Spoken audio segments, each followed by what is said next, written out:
Hello students, आज हम एक और नया क्वेश्चन सॉल्व करने जा रहे हैं इस लेक्चर में। जो क्वेश्चन है उसकी जो लिंक है आपको डिस्क्रिप्शन बॉक्स में दी गई है। आपको उस लिंक को क्लिक करना है, उस क्वेश्चन को डाउनलोड करना है और आपको अच्छे से उस क्वेश्चन को पढ़ लेना है। अब हम स्टार्ट करते हैं क्वेश्चन को सॉल्व करने के लिए। तो सबसे पहले इसका कुछ इंपॉर्टेंट पॉइंट है, तो उसको मैं आपको पढ़ के बता देता हूँ कि भाई सबसे पहले हम ये क्वेश्चन में ये चेक करेंगे कि कौन से मेथड से हमको गुडविल का कैलकुलेशन करना है। इस क्वेश्चन में बताया है कि गुडविल का जो कैलकुलेशन करना है वो as per weighted average profit method करना है। तो एवरेज प्रॉफिट मेथड में पहला हमने सिंपल एवरेज प्रॉफिट मेथड से क्वेश्चन सॉल्व कर लिया।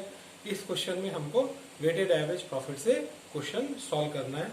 और नॉर्मली क्वेश्चन में आपको वेट दिया रहेगा, अगर वेट नहीं दिया है तो आपको ये एज्यूम करना है कि सबसे कम प्रॉफिट को सबसे कम वेट देना है और उससे ज़्यादा प्रॉफिट को उससे ज़्यादा वेट देना है। जो वेट स्टार्ट होता है वो 1 से लेके जितने भी साल का प्रॉफिट दिया हुआ उतना वेट होता है।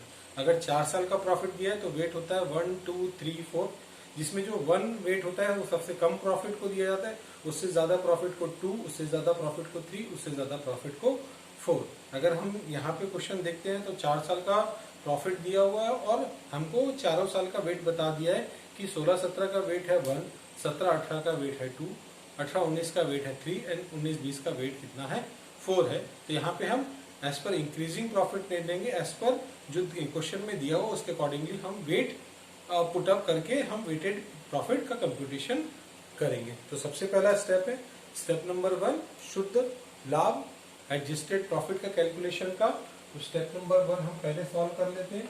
Step 1 that is adjusted profit।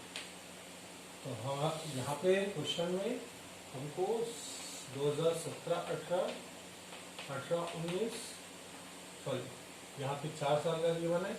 2016-17, 17-18, 18-19 और 19-20 हमें 4 साल का प्रॉफिट दिया हुआ है। तो सबसे पहले हम प्रॉफिट लिख लेते हैं। तो प्रॉफिट दिया हुआ है 16-17 का 30,300, 17-18 का 31,200 और नेक्स्ट गिवन है 36,045।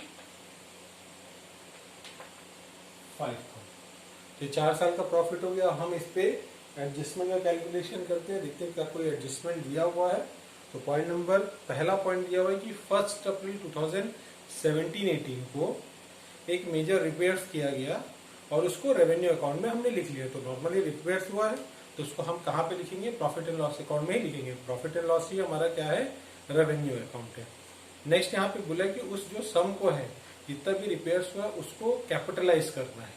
कैपिटलाइज करना है इसका मतलब उसको मशीनरी की वैल्यू में उसको ऐड करना है। इसका ये मतलब हो उसको प्रॉफिट एंड लॉस अकाउंट से निकाल के उसको बैलेंस शीट में एसेट की वैल्यू से प्लस कर देना है।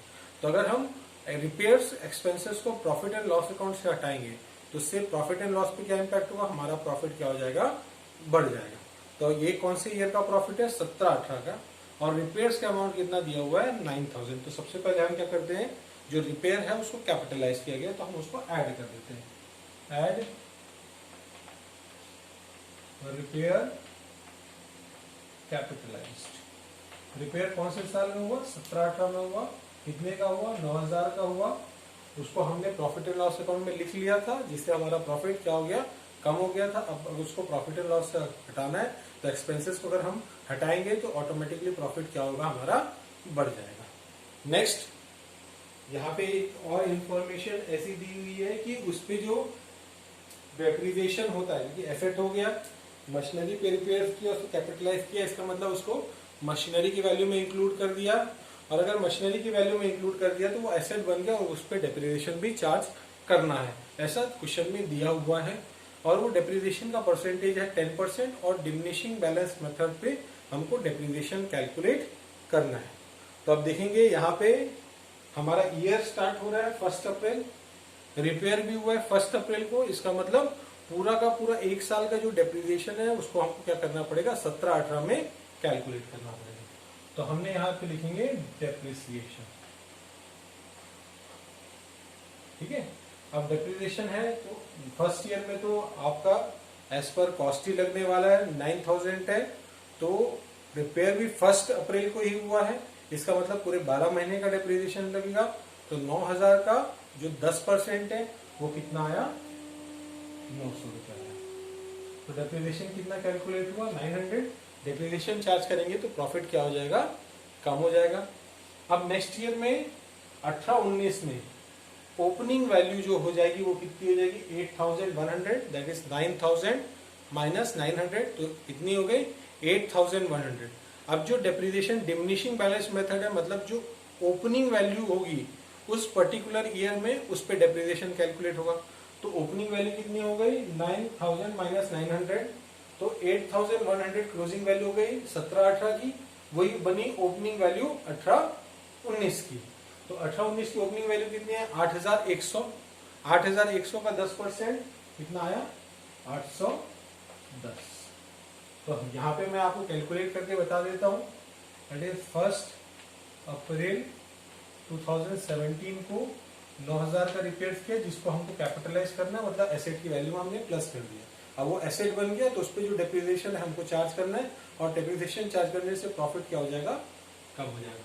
तो पहले साल हमने डेप्रिसिएशन कैलकुलेट किया, 9,000 का 10% कितना आया, 900। तो ये हो गया। अब हमारे पास एसेट की value, return on value, depreciation minus करने के बाद कितनी वैल्यू आ गई, 8,100। ये वैल्यू हो गई 1/4/2018 की। अब अगर स्ट्रेट लाइन मेथड बोल रहे थे तो डेप्रिसिएशन किस पे कैलकुलेट होता है, 9,000। लेकिन डिमिनिशिंग बैलेंस मेथड बोला है तो डेप्रिसिएशन माइनस करने के बाद जो लेटेस्ट वैल्यू आई उस पे डेप्रिसिएशन कैलकुलेट होगा। माइनस डेप्रिसिएशन अगेन 10% है, तो 8,100 का कितना आया, 810। ये माइनस किए तो ये आ गया कितना, 90, जो 7,290। ये वैल्यू आ गई 1/4/2019 की, और 1/4/2019 को फिर से इस पे डेप्रिसिएशन कैलकुलेट होगा। इसलिए हम कैलकुलेट करेंगे कि इस 9,000 पे अभी तक के डेप्रिसिएशन कैलकुलेट नहीं हुआ है, तो हमने यहाँ पे निकाला 729। तो फर्स्ट ईयर में डेप्रिसिएशन आया 900, सेकेंड में 810, और थर्ड में आया 729। तो डेप्रिसिएशन की वैल्यू है उसको हमने क्या कर दिया, माइनस कर दिया। तो यहाँ पे आपको ये याद रखना है कि डेप्रिसिएशन के साथ अगर पर एनम बोला है तो आपको पीरियड कंसीडर करना है, पर एनम नहीं बोला है तो आपको डायरेक्टली परसेंटेज से कैलकुलेट करके डेप्रिसिएशन निकाल लेना है। तो ये हो गया पॉइंट नंबर 1 का एडजस्टमेंट। बहुत ही इंपॉर्टेंट एडजस्टमेंट था, जो अभी तक के हमने जितने भी क्वेश्चन किए हैं उसमें ऐसा कोई एडजस्टमेंट नहीं था।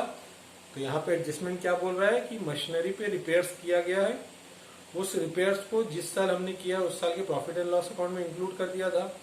तो रिपेयर्स को इंक्लूड कर दिया तो एक्सपेंसेस इंक्लूड हो गया, इसका मतलब प्रॉफिट क्या हो गया, कम हो गया। अब क्वेश्चन में क्या बोल रहा है कि उसको हमको कैपिटलाइज करना है। कैपिटलाइज करना है इसका मतलब उसको बैलेंस शीट में ट्रांसफर करना है, एसेट की वैल्यू से प्लस कर देना है। तो अगर हम क्या करेंगे, उसको रिपेयर्स को हटाएंगे तो प्रॉफिट बढ़ जाएगा, इसलिए हमने यहाँ पे ऐड कर दिया, और वो एसेट बन गया जिसपे अभी तक के डेप्रिसिएशन कैलकुलेट नहीं हुआ है, क्योंकि वो एसेट था ही नहीं। तो अब डेप्रिसिएशन का क्वेश्चन दिया हुआ है तो हमने डेप्रिसिएशन कैलकुलेट किया, और डेप्रिसिएशन यहाँ पे डिमिनिशिंग बैलेंस मेथड पे बुलाए तो हमने सबसे पहले हर साल की ओपनिंग वैल्यू निकाली और उस पर डेप्रिसिएशन कैलकुलेट करके वहां पे रेस्पेक्टिव ईयर में उसको लिख दिया। That is first adjustment. Second adjustment दिया है, क्लोजिंग स्टॉक है 17-18 का जो ओवर वैल्यू हो गया है।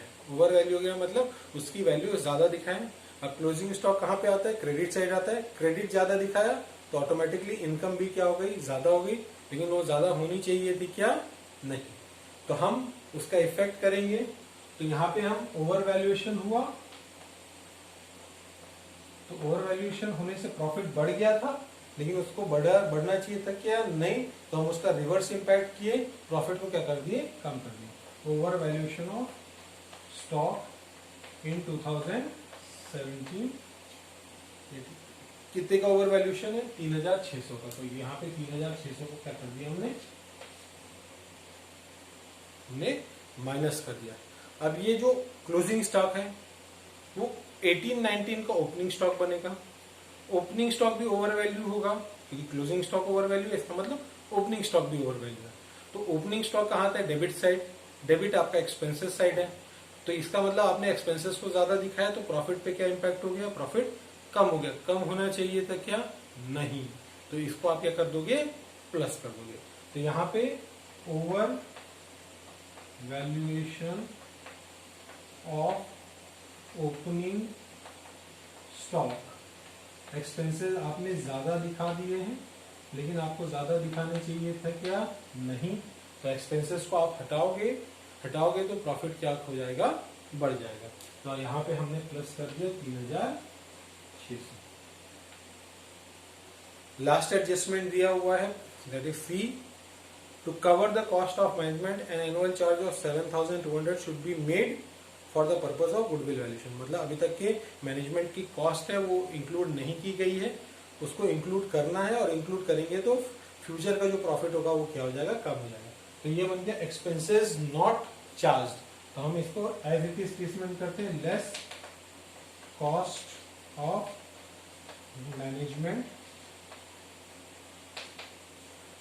यहाँ पे कॉस्ट ऑफ मैनेजमेंट की अमाउंट गिवन है 7200, और ये 7200 हर साल के प्रॉफिट से क्या हो जाएगा,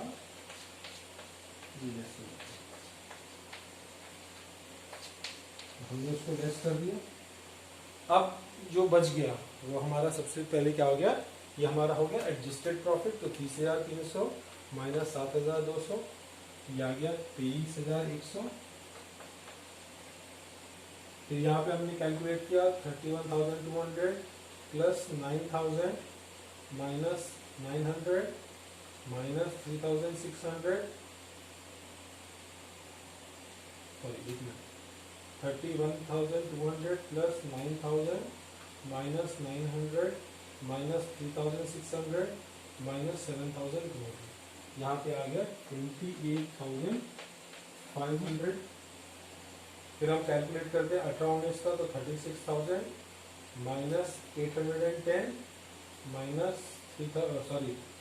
माइनस प्लस 3,600 माइनस 7,200, ये आ रहा है 31,590। लास्ट ईयर कैलकुलेट करते हैं 45,000 प्लस माइनस 729 माइनस 7,200, तो आ गया ये 37,071। ये आ गया आपका एडजस्टेड प्रॉफिट। अब यहाँ पे हमको वेट दिया हुआ है, इसका मतलब हमको वेटेड एवरेज प्रॉफिट निकालना है। तो हम इस एडजस्टेड प्रॉफिट से कैलकुलेट मल्टीप्लाई करेंगे वेट। आपको याद रखना है जितने साल है उतने वेट है, 5 साल है तो 5 वेट, 2 साल है तो 2 वेट। तो वेट स्टार्ट होता है 1 2 3 4 ऐसे करके। क्वेश्चन में दिया हुआ है, अल्टीमेटली क्वेश्चन में क्या दिया हुआ है, 17-18 को वेट देना है 1, 16-17 को वेट देना है 1, 17-18 को 2, 18-19 को 3 और 19-20 को 4। तो वेटेड एवरेज प्रॉफिट से जब हम गुडविल कैलकुलेट कर रहे हैं तो आपको क्या याद रखना है, एडजस्टेड प्रॉफिट कैलकुलेट करने के बाद उस एडजस्टेड प्रॉफिट को वेट से मल्टीप्लाई करना है, और क्वेश्चन में अकॉर्डिंगली आपको वेट असाइन करने पड़ेंगे प्रॉफिट को। क्वेश्चन में यहाँ पे दिया हुआ है कि वेट ईयर वाइज असाइन करना है, तो हमने ईयर वाइज असाइन कर दिए, और उस ये असाइन करने के बाद आपको एडजस्टेड प्रॉफिट को वेट से क्या करना है, मल्टीप्लाई करना है। और यहाँ पे आपको क्या निकालना है, वेटेड एडजस्टेड प्रॉफिट। क्या किया हमने, एडजस्टेड प्रॉफिट से वेट को मल्टीप्लाई किया, वेट को मल्टीप्लाई करने के बाद जो आया वो हमारा क्या बन गया, वेटेड एडजस्टेड प्रॉफिट। तो यहाँ पे एडजस्टेड प्रॉफिट कितना है, 23,100, उसको किससे मल्टीप्लाई किया, 1 से, तो यहाँ पे आ गया 23,100। 28,500 को 2 से मल्टीप्लाई किए तो ये आ गया 57,000।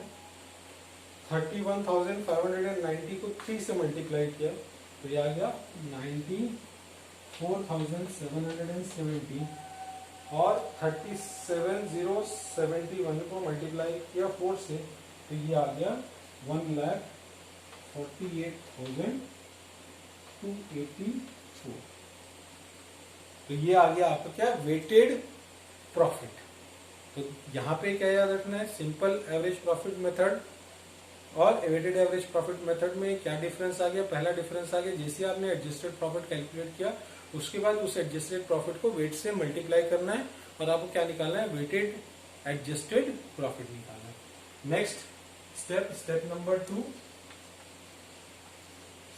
That is computation of average profit रहता था, अब हम लिख रहे हैं यहाँ पे वेटेड एवरेज प्रॉफिट और it is also called as the future maintainable profit. अब यहाँ पे आपको याद रखना, हमारा तो फॉर्मूला थोड़ा सा चेंज हो जाएगा।